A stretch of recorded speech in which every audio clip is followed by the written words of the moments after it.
Greetings, fellow retro gamers. Today we're going to be playing something new. We're going to be playing Banjo-Kazooie. This is an old classic, as I've heard, but I've never actually beaten the game. This is my only file, and I've only beaten 3 stages. So, I'm likely going to be playing in my off time just to get a feel of the levels. But as well, I'll be playing with you guys, so let's cook up some trouble.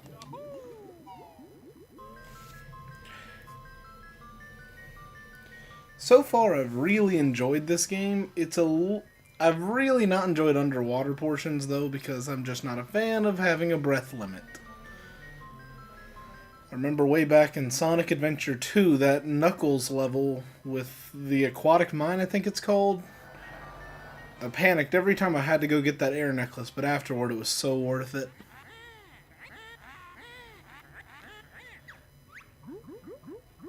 I'm not gonna try voice acting some of these characters. I might pick like one, and that'll be my voice. Because I think the text sounds, similar to Sans from Undertale, give the character a good enough voice of their own.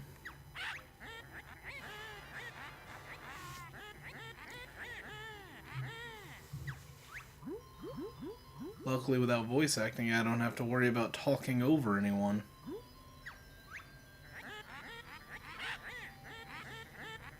This is one of those Snow White moments, right?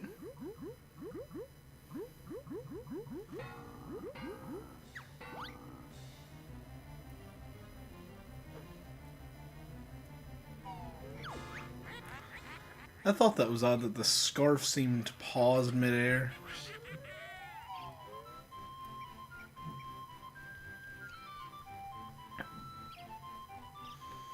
They never question the fact that there's a giant evil witch's face right outside their door.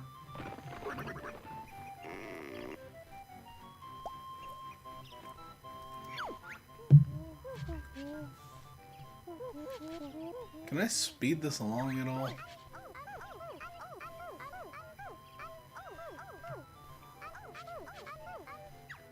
We're going on an adventure, Bottles. Going on an adventure. If I'm correct, Banjo is the bear and he's a boy, but Kazooie the bird is a girl? If I'm wrong, correct me in the comments. I'd prefer to have the knowledge than not to.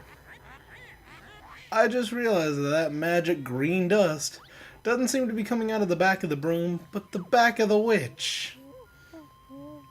That could just be seen as an easy method of giving particle effects, but I think that's intentional.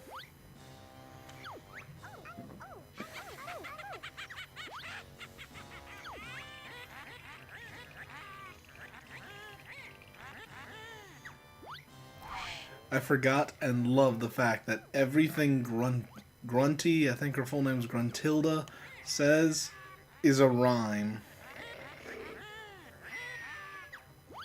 You'll soon need bigger underwear.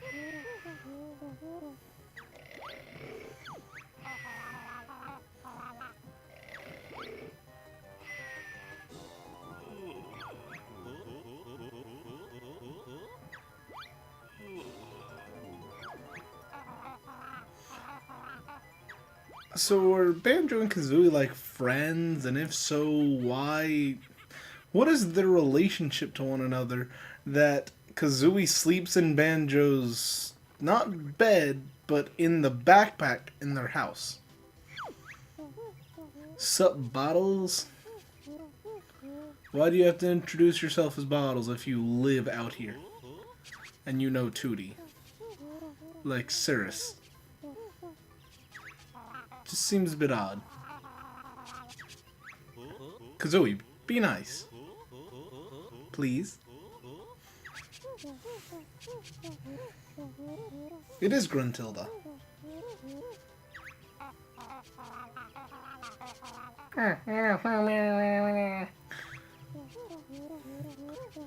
With that kind of voice like that, you can understand why I wouldn't think that Kazooie's necessarily a girl initially.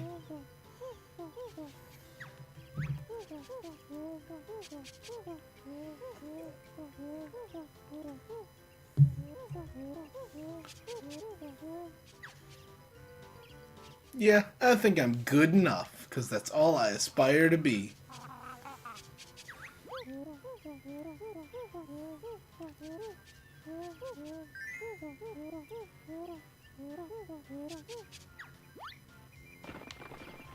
Oh, he just has to give us our basic moves. So if we think we're good enough, then... Oh, I don't have the run yet. That makes everything easier. That allows us to roll into things. Oh, I need to collect those honeycombs. I need not to forget that. I love how fluid this is. I never played this back as a kid because I was never a fan of collectathons or platformers or any of the like. But I do enjoy this. For being such an old game, I think it holds up. Now I have to remember, are there only 2 hexacombs in this zone?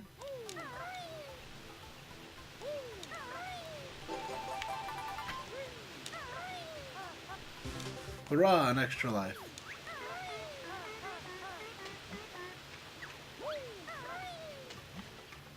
I think there's a full extra honeycomb piece in this level. So I'm gonna try and wander around and collect that. We're up to 3 out of 6 already. Is that a flying head of lettuce or something? I can never tell what that is. I need the beak barrage or barge for this one, which is crouching and hitting X to get a super powerful punch. And for the record, yes, I'm playing this on the Xbox 3 release. 4 out of 6. I know one's under the water, but I intend to collect that one last, because it doesn't really mean anything for me not to. It just keeps making me bounce. I can't do anything about it. And because I don't need to go through basic training, it just gives me one enemy up there that contains it. Imagine how long this episode would be just with tutorial if I did not skip basic training.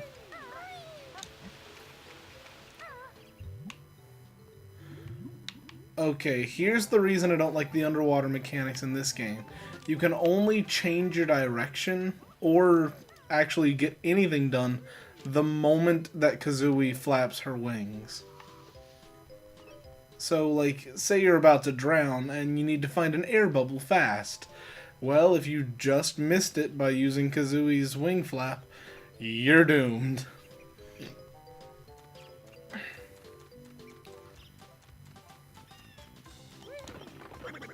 Hey, bottles.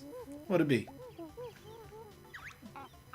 So not only has there been a witch mountain right outside your door, basically the whole time, you've had a bridge to get in there, and you've never questioned this. I think Banjo's just an idiot and Kazooie doesn't have enough power to stop him.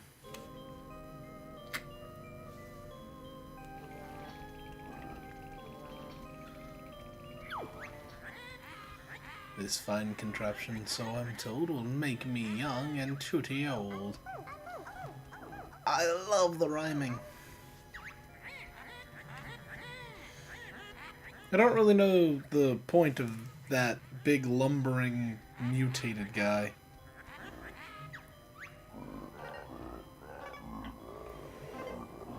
But he seems to be serpentine with how he slurs his S's.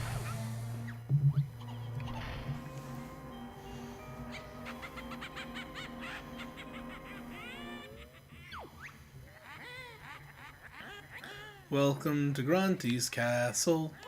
Nothing's happy and everything's a hassle.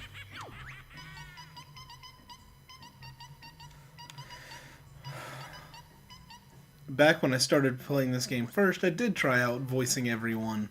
And that's the reason I'm not going to be voicing everyone. I gave the Jiggies the most annoyingly high-pitched voice ever. It actually made a few of the people who I was playing around leave the room.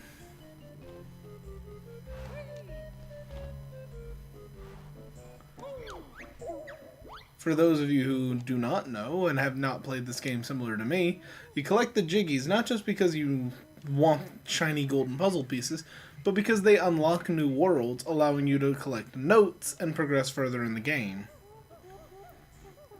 You don't need all the Jiggies, but they do unlock some secret ending, like most 100% type games do.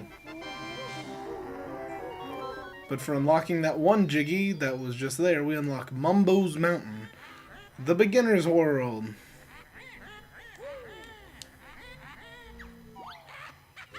Oh no, a game that tests Banjo's wit? We're all doomed.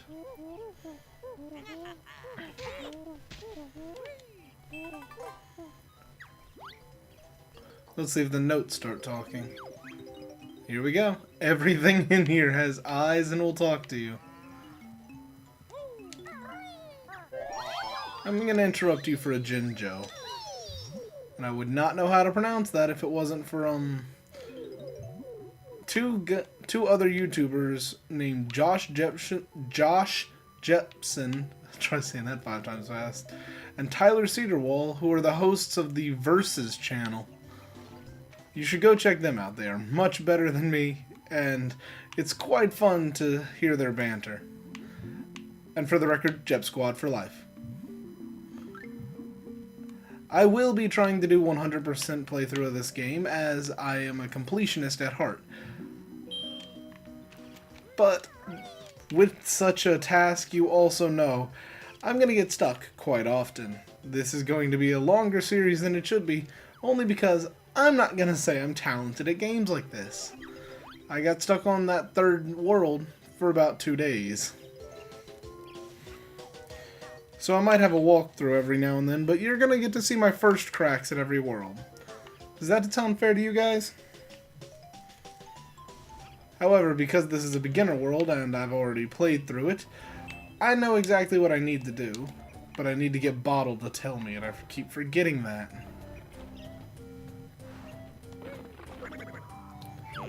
An acrobatic bear. Basically, he's teaching us with this one the Beak Buster, or the Ground Pound.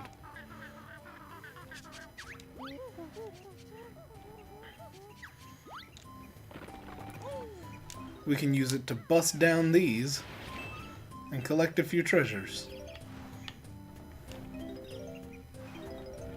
Best sound effect ever. Mumbo's tokens. Mumbo is a creepy skull guy who seems to be a neutral party in all of this. If you bring him enough of his tokens, he'll allow you to transform into other creatures, beings, or appliances, I think. All for the price of a certain amount of those Mumbo tokens.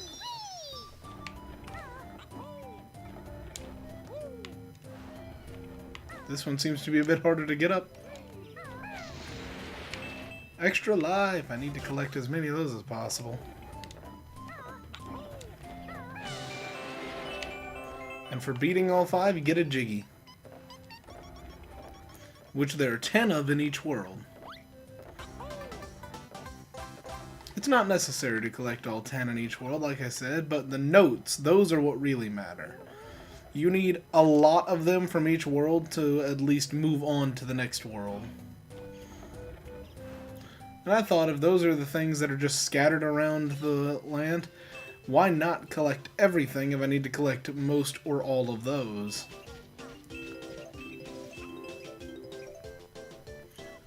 There's just one sitting right here. What could be the worst thing ever? Nah, seriously, the beginner world is just like, here's a Jiggy. It's that easy. The Talon Trot will allow me to get up steep cliffs. It's also a sprint.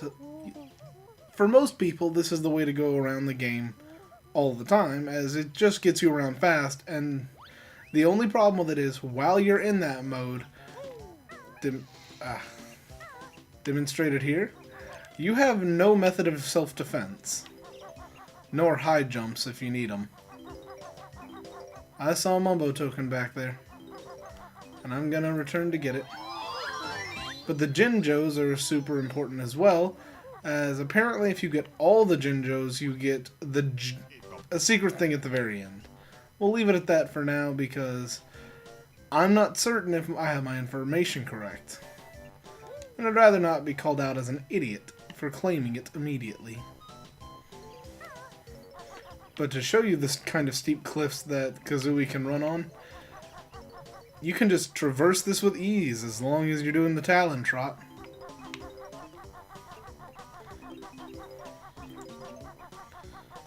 It does give you a bit of a, I'm gonna say, floaty controls when you're in the Talon Trot, as the camera moves a little bit ahead of where you're going to keep up with your speed. So turning around is a little bit of a hassle.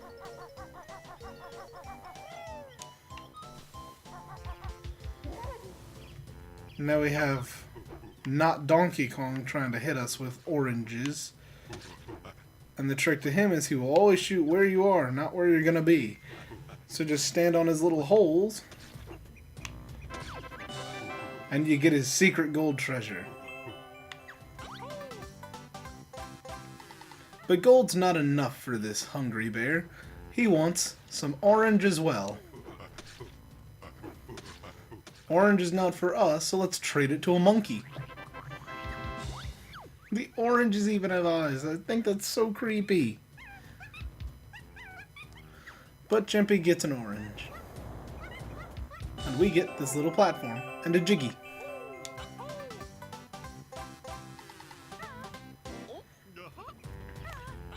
And up we go to learn the third and I think final move of this world. The ancient ways of the egg.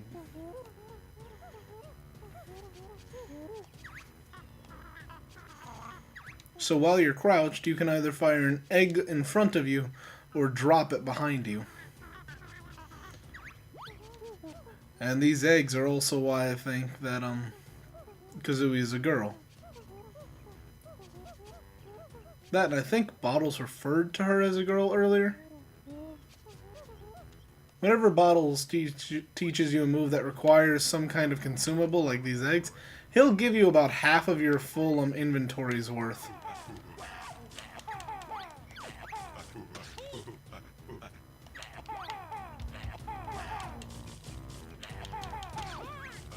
Get knocked over, Congo.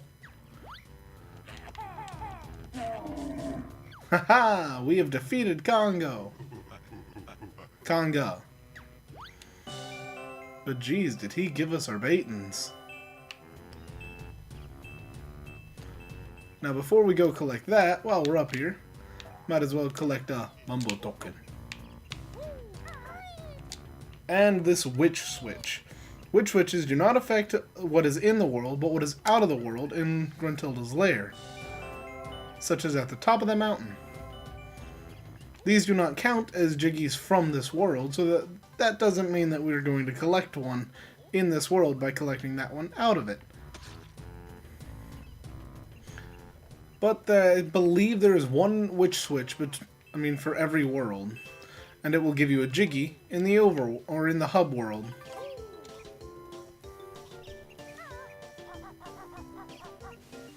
Oh, that's too steep for Talon Trot. I did not think of that. How did I miss this very first Jinjo?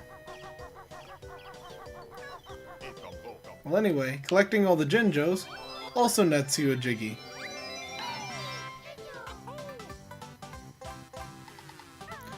Okay, I just heard for the first time the Jinjos say their name. We're almost out of notes, guys. And about 2/3 out of time. So let's see if I can 100% the first world in the first episode. Wouldn't that be swell?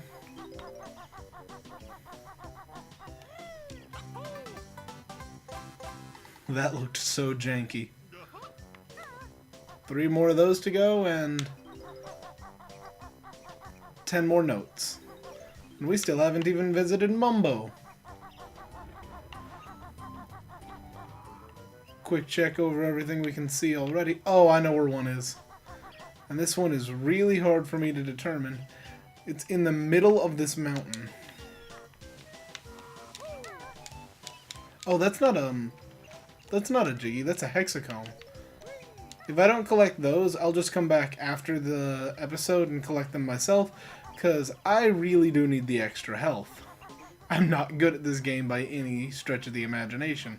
I've just already beaten this world before, as well as it's the beginner world, meaning that I have a slight advantage in this instance. I'm hoping you guys are going to get as much enjoyment out of watching this as I am playing it. If y'all see me making horrible mistakes, make sure to point them out in the comments and make me feel bad. I need it. It's called negative re-encouragement, isn't it? Oh yeah! I don't like these guys either because they hide one of the Hexacomb inside one. And it's not how you'd think it would be. You have to shoot an egg into each one's mouth.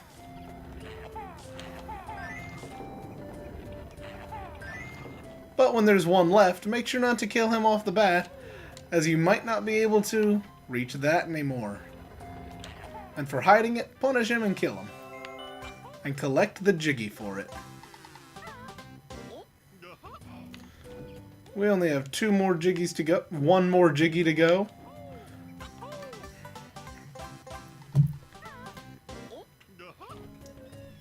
And for that, we're going to need a little bit of help. Enter Mumbo. Mumbo, best shaman in all game. Can help Banjo and Filthy Feathered One. Mumbo's magic tokens hid by Witch. Find token and Mumbo help. Banjo not got enough tokens for Mumbo magic. Look at sign. Bring 1 more. So yeah, apparently we're missing a Mumbo token, but I have no idea where it might be hiding. So that means that I have to find it and finish this level before we get out of here. Wait. I believe it's actually where we need to go when we get Mumbo magicked, is where the last Mumbo token's gonna be.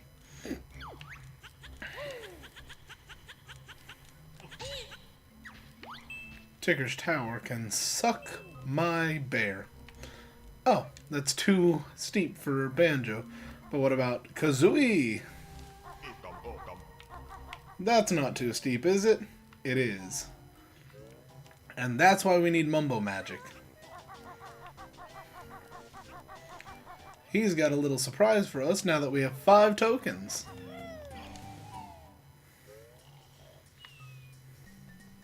Why does everyone hate Kazooie, and why does Kazooie hate everyone?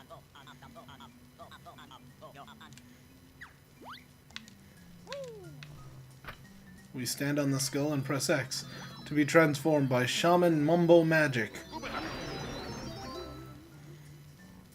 I just think it's a bunch of mumbo jumbo. Or would, oh, that'd be a cool secret boss, a huge version of Mumbo named Mumbo Jumbo. If that is a real thing, please tell me, because I have never done anything with the Banjo-Kazooie series. All I've done is heard that Nuts and Bolts was a disappointment. And heard that Ukulele was supposed to be a spiritual successor to it. This jump always bothers me. I say always because yes, I've had to make it more than once. It's a really difficult jump. But I think it's all about momentum. Perfect. Notes, notes, notes. Notes, notes. All 100 notes. One last Jiggy and we're done with this world.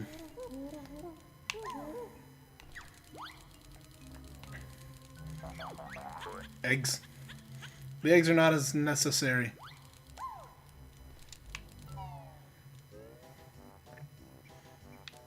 Extra life and being careful. I fell off the first time. Another interesting thing is, if I wanted to, I could leave the world as a ticker, which is what this thing is.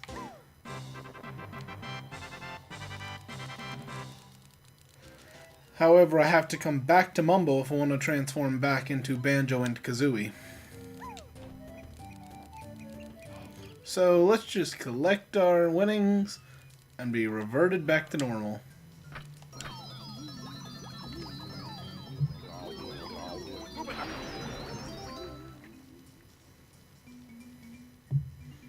Oh, I thought there was a refund on Mumbo tokens. Anyway, we beat Mumbo's Mountain and collected every power we needed here. All that's left is to collect the one that we opened up on the top of the world, or on top of the mountain that is Mumbo's Mountain.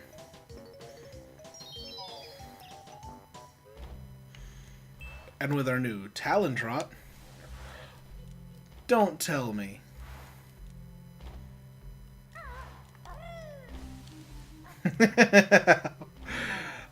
Oh my lord. We actually need to be a ticker for this. So, I guess this will run to the end of the episode.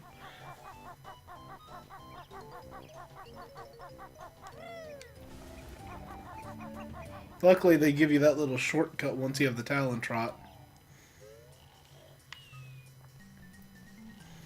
Mumbo, hurry up.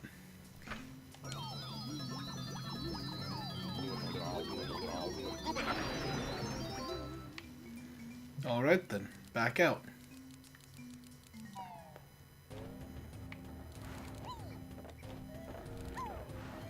All the huts are back because we reloaded the world. Luckily, tickers can't take fall damage, unlike Banjo and Kazooie. I don't know why when you're using Kazooie you can still take fall damage. Maybe Banjo's just that fat.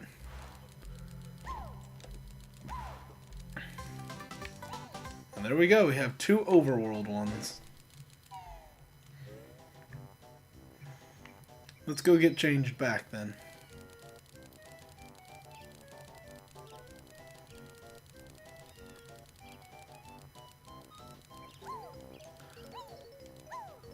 This is going to be the first semi-blind playthrough you guys watch of me.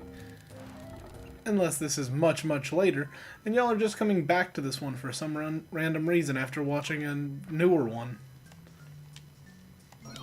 Can I get transformed back, please? So the first 3 worlds should be no problem, but after that, you have to bear with me. That's not a pun. That was not supposed to be a pun. Don't take that as a pun.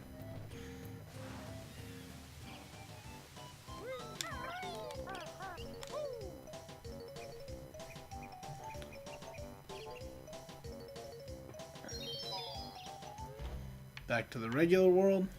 Now let's actually get to Grunty's real lair. Because Mumbo is just on the outskirts, right next to the entrance portrait. With Talon Trot we can get up here, and with only 50 notes we can open the next door. These note doors are the reason that the notes are more powerful than Jiggies. Jiggies unlock worlds, but the worlds are only to obtain more notes and open these doors.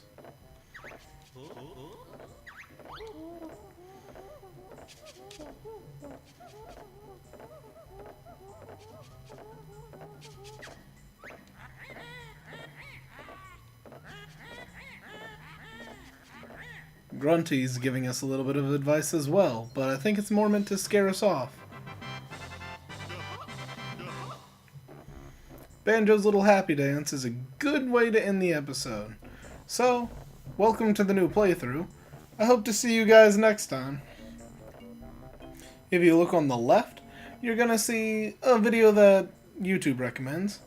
On the right is actually going to be a link to a video between me and another YouTuber named Moonfox Miles, I think? Miles Moonfox?